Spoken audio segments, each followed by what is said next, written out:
नमस्कार, देख रहे हैं आप air news.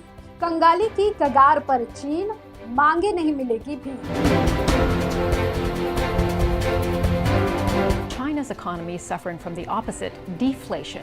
Consumer prices declined in July for the first time in more than 2 years. People and businesses are not spending, and the world's second largest economy is struggling to revive demand.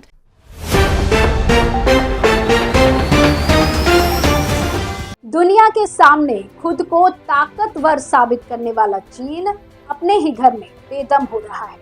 उसकी अर्थव्यवस्था बर्बादी की ओर बढ़ रही है। 40 साल में उसकी हालत बेहद खराब है। लगातार 3 साल से चालबाज चीन गहरी मंदी की चपेट में धंसता जा रहा है। साल 2020 में कोविड-19 के चलते जहां अर्थव्यवस्था पहले से ही कमजोर पड़ गई थी, वहीं अब आयात और निर्यात के ताजे आंकड़ों ने शी जिनपिंग की चिंता और बढ़ा दी है। व्यापार में पिछले 2 वर्षों से धीरे धीरे गिरावट आ रही है, जो कि साफ संकेत है कि अर्थव्यवस्था बर्बाद होने की कगार पर खड़ी है।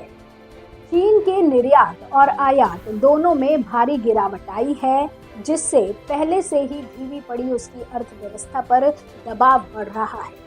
2023 में निर्यात 8.8% से घटकर 284.87 अरब डॉलर रहा, जबकि आयात एक साल पहले की तुलना में 7.3% से घटकर 216.51 अरब डॉलर रह गया है। वहीं 2023 में मुनाफा 68.36 अरब डॉलर रहा। पिछले साल वो 80.6 अरब डॉलर था, जो दुनिया में चौधरी बन रही चीन की चिंता बढ़ा रही है।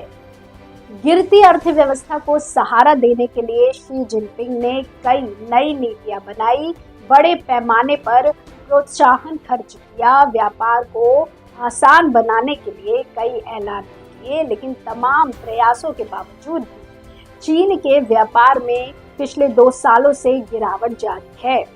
अमेरिका से भी निर्यात और आयात दोनों घटा है।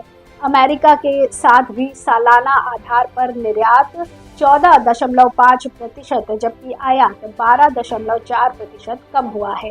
अमेरिका में निर्यात एक साल पहले की तुलना में 17.4% से गिरकर 45 अरब डॉलर रह गया है, जबकि अमेरिकी वस्तुओं का आयात 4.9% से घटकर करीब 12 अरब अमेरिकी डॉलर तक पहुंच गया है।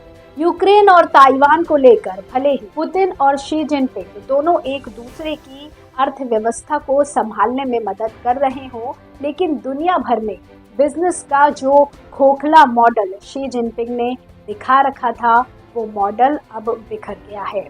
आर्थिक मोर्चे पर चीन की हालत बेहद बुरी है। वॉल स्ट्रीट जर्नल के मुताबिक दुनिया की दूसरी सबसे बड़ी अर्थव्यवस्था अब गहरे संकट में है।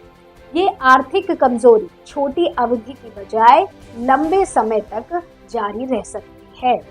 2024 में भी चीन की हालत बेहतर होती नहीं दिख रही है। प्रमुख वैश्विक रेटिंग एजेंसियों और ब्रोकरेज चीन जैसे देश में विकास की संभावनाओं को कम कर रहे हैं, जिससे एक नया खतरा पैदा हो रहा है। हाल ही में बार्कलेज ने जीडीपी वृद्धि का अनुमान घटाकर 4.5% कर दिया था। जेपी मॉर्गन, नोमुरा समेत दूसरी कई वित्तीय एजेंसियों ने भी चीन की जीडीपी विकास पूर्वानुमान को घटा दिया है। अर्थव्यवस्था में ये झटका चीन के लिए मौत के बराबर है, क्योंकि चीन 2020 में 2.3% की वृद्धि दर्ज करने वाली एकमात्र अर्थव्यवस्था थी। 2021 में चीन में सकल घरेलू उत्पाद की वृद्धि दर 8.45% पर वापस आई, लेकिन 2022 में उसे सबसे खराब आर्थिक विकास 2.9% का सामना करना पड़ा। और अगर चीन 2023 में 5% की जीडीपी वृद्धि हासिल करने में असफल रहता है, तो ये उसके लिए एक विनाशकारी झटका होगा, क्योंकि चीन की 4 दशक की शानदार दौड़ खत्म हो सकती है। चीन में ये आर्थिक कमजोरी छोटी अवधि की बजाय लंबे समय तक जारी रह सकती है। क्या चीन की अर्थव्यवस्था पटरी पर लौटेगी चीन की इस बदहाली का क्या कारण है? इस तरह की और खबरों के लिए जुड़े रहिए एयर न्यूज के साथ। धन्यवाद।